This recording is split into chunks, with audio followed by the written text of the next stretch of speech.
Hello everyone, welcome back to autism parenting channel. मेरा नाम अंबर है। और मैं हूँ नेहा। आज का वीडियो डिफरेंट होने वाला है। इसमें हम किसी स्पेसिफिक टॉपिक पे बात नहीं करेंगे, बल्कि हम अपना एक एक्सपीरियंस शेयर करना चाहते हैं। ये एक्सपीरियंस हमारे लिए बड़ा अलग है। अलग in the sense, this was for the first time जब हमारे बेटा जो है, जो 8 years ओल्ड है, इसको 2 days के लिए विदाउट मदर छोड़ा गया। एज इन मेरे को कुछ काम था and I had to go एंड मेरे को बहुत ही एप्रीहेंशन थी। मेरे को लगता है मैं तो बहुत रोई भी हूँ, मैं ही रोई हूँ, वो तो कुछ नहीं था। बट मतलब वी वर नॉट श्योर, हमें पता नहीं था वो कैसे रिएक्ट करेगा कि उसको बोला जा रहा है कि mummy is not going to be here for 2 days। तो बता बता के ट्रेन कर करके जब मेरे को जाना था तो मुझे फ्राइडे को जाना था, Friday to no Thursday night to Saturday and evening, Saturday evening. Evening. And मैंने अपने बेटे को पहले से ही प्रिपेयर करना थोड़ा सा शुरू किया था। आई वाज जस्ट ट्राइंग कि कैसा रहेगा, तो मैंने उसको बोला था, संडे से शुरू किया था कि mamma is going on Thursday and mamma will be back on Saturday evening. तो बस इतना बोला था, बट ये मैं रोज़ उसको बोल रही थी and he was sort of able to understand. जिस दिन मैं जा रही थी तो उसने बाय किया मुझे बहुत अच्छे से एंड दैट वाज इट। उसके बाद तो अंबर बता सकता है कैसा रहा सो एक्सपीरियंस। हुआ ये कि नेहा शाम को निकल गई एंड अराउंड 6 o'clock निकल गई एंड मैं होम अराउंड 7 o'clock आया शाम को। तो 1 घंटा तो वो अपने दादा दादी के साथ था। उसने रियलाइज़ शायद एकदम से उसको हिट नहीं किया कि मदर गई हैं। एंड वो हमारे साथ, मतलब मैं आया, मैंने उसको बोला कि बाहर चलना है खेलने। उसका उस टाइम मूड नहीं था एंड फिर हमने उन्हीं में उसका जो डिनर टाइम था, तो उस टाइम उसकी दादी ने उसको खिलाया। अच्छा है, वो यूज़ टू है उसकी दादी के साथ खाने में, क्योंकि उसको जब नेहा स्कूल भी जाती है, सैटरडे को जनरली उसका स्कूल होता है, तो हाफ डे तो वो अकेला रहता ही है। तो उस टाइम दादी ही जनरली उसको टेक केयर करती है। अब इसमें एक बात इंपॉर्टेंट है कि देखिए, नेहा इसकी प्राइमरी केयर गिवर है। Me also being a father, but more attachment उसका नेहा के साथ है। एंड उसके बाद ऑटोमेटिकली मेरे मदर के साथ है उसका attachment. No, he's quite close to you also, हाँ, but मेरे हाँ, साथ मतलब भी क्लोज है, but only in the food matters वो वहाँ चला जाता हाँ, है। फूड मैटर तो चल जाता है, बट कभी मेरे साथ अकेला सोया नहीं है, या बहुत कम सोया है कि मेरे साथ अकेला सोया है। जनरली मदर ही उसको चाहिए। हाँ, सो वहीं ये फूड वूड उसने खा लिया एंड जब सोने की बारी आई, तो उसी में मुझे था कि पता नहीं सोएगा कि नहीं सोएगा, कैसे सोएगा। अ, हम अपने रूटीन के बारे में हम बहुत बात करते हैं कि ना, बच्चों का रूटीन बहुत इंपॉर्टेंट होता है। तो अगर उसके रूटीन की बात करें तो जनरली मदर सुलाती है। जब मदर सुलाती है तो एक सेट पैटर्न होता है, वो एक सेट टाइम पे सोने जाता है। एंड उसको उसकी कुछ एलेक्सा पे दो तीन वो गाने हैं एंड जिसको वो सुनता है और फिर तभी वो सोता है। मैंने इस बार रूटीन काफ़ी शिफ्ट था क्योंकि मदर नहीं थी। प्लस अगर मैं चाहता तो मैं शायद वो गाने लगाता जो मदर्स को लगा के सुलाती है। मैंने बट थोड़ा सा एक्सपेरिमेंट किया, मैंने वो गाने नहीं लगाए। अच्छा, हमने सोना भी थोड़ा सा लेट करा। हमने जनरली 8:30 सोने जाता है ना, वो सोते सोते उसको 9:30 9:45 भी कभी कभी हो जाते हैं। इस बार हम सीधे 9:30 उसको सुलाने ले गए एंड लाइट बंद करी एंड मैं चुप हो गया। मैंने इसने थोड़ा सा मामा मामा करा, बट देन मैंने उसको बताया कि मामा विल कम ऑन सैटरडे। अच्छा, यहाँ क्या चीज़, किस चीज़ ने हमें हेल्प करा इज़ द फैक्ट कि हमने उसको डेज ऑफ द वीक सिखाए हुए हैं। And with in the days हमने उसको कोशिश करी है कि मॉर्निंग आफ्टरनून इवनिंग नाइट का कॉन्सेप्ट हो। तो इससे उसको हर चीज़ का एक आइडिया होने लगता है कि यू नो टाइम उसके लिए टाइम काफी। का एक आइडिया होने लगता है। तो ये एक बहुत इंपॉर्टेंट फैक्टर है कि अगर आप अपने बच्चे को अगर नॉन वर्बल है या नीड बेस्ड वर्बल भी है, ये टाइम का कॉन्सेप्ट बड़ा इंपॉर्टेंट है सिखाना, क्योंकि उनके दिमाग में आधी एप्रीहेंशन, आधी स्ट्रेस इसलिए होता है क्योंकि उनको पता नहीं होता कि कुछ भी जो अनसर्टिनिटी जो उनके लाइफ में है, हो रही है, या कोई अनसर्टन सिचुएशन में है, वो कितनी लंबी चलने वाली है। तो जब उसको उसका वो आइडिया हो जाता है, जब उसको पता है कि अब नेहा सैटरडे को आएगी and today is Thursday, tomorrow is Friday, after Friday is Saturday, तो उसको एक आइडिया हो रहा है कि अब मदर दिखने नहीं वाली है।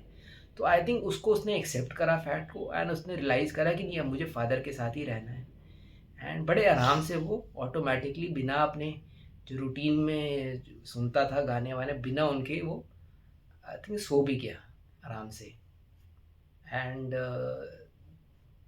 अगले दिन भी मैंने उसको फिर अपना उसको क्या कहते हैं, स्कूल स्कूल में था तो मैं स्कूल ले गया। अच्छा, स्कूल मैंने उसको कई बार पास में ड्रॉप किया तो वो उसके लिए प्रॉब्लम नहीं हुई, बट उठ के उसने टाइम पे अपना ब्रेकफास्ट करा। इनफैक्ट वो जल्दी उठता है तो वो काफ़ी आराम आराम से चीज़ें करता है, बट इस बार हमने उसको ना जल्दी जगाया ना कुछ, वो बिल्कुल टाइम पे उठा, बड़े एफिशिएंटली जब वो उठाया मतलब ब्रेकफास्ट सब रेडी था, बड़ा एफिशिएंटली उसको सब दिया हुआ था।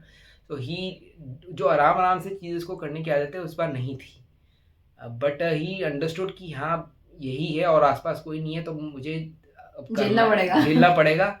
In fact he showed his best behaviour, बहुत आराम से उसने खाया, बड़े इजीली खाया, कोई प्रॉब्लम नहीं की, स्कूल भी खुश होके गया। स्कूल को जब मैं लेने गया तभी भी खुशी खुशी आया, स्कूल में भी कोई प्रॉब्लम नहीं करी। एंड इवनिंग में मुझे उसे एक बर्थडे पार्टी ले जाना था कि मेरे साथ बर्थडे पार्टी जाता नहीं है, बट वो गया। एंड बर्थडे पार्टी में भी उसका वो था। सेकेंड नाइट उसने थोड़ा सा मम्मी को ज़्यादा मिस किया, बिकॉज मम्मी को उसको लगा कि एक रात तो हो गई थी वो तो, फिर उसको फिर समझाया गया कि मम्मी अगले दिन आएंगी। सो फिर भी वो सो गया। हमने थोड़ा मतलब मैं फ़ोन से ना मैं स्मार्ट बल्ब लगे हुए तो उसकी लाइट के कलर चेंज होते हैं, उससे उसको मैंने वो सिखाया तो वो रात को खेलने लगा मेरे साथ। वो बल्ब लाइट के कलर चेंज कर रहा था बैठे बैठे बेड पे, एंड उसमें उसको मज़ा आने लगा। तो उसको एक डिफरेंट तरीके से दोनों दिन मैंने उसको एक्सपीरियंस दिया सोने का, एंड वो he adopted to it very well. So I think जो इम्पोर्टेंट चीज़ थी जिसने, एंड फिर अगले दिन तो हमने मतलब अपना उसको मैं खिलाने ले गया, इधर उधर हमने मज़े किए, एंड बाज़ार भी गए। एंड फिर उस दिन तो उसको बता दिया कि mummy is coming in the evening, तो अगला दिन वॉज वेरी इजी बिकॉज उसने अब उसको पता था कि आज अब तो ये आखिरी दिन है और वो शाम को आने वाली है। So I mean it went very smoothly. जो जो हमारे डाउट्स थे कैसे रह पाएगा, जो फियर थे, नेहा के एप्रीहेंशंस थे, वो सब हाँ, कोई भी इशू नहीं आया।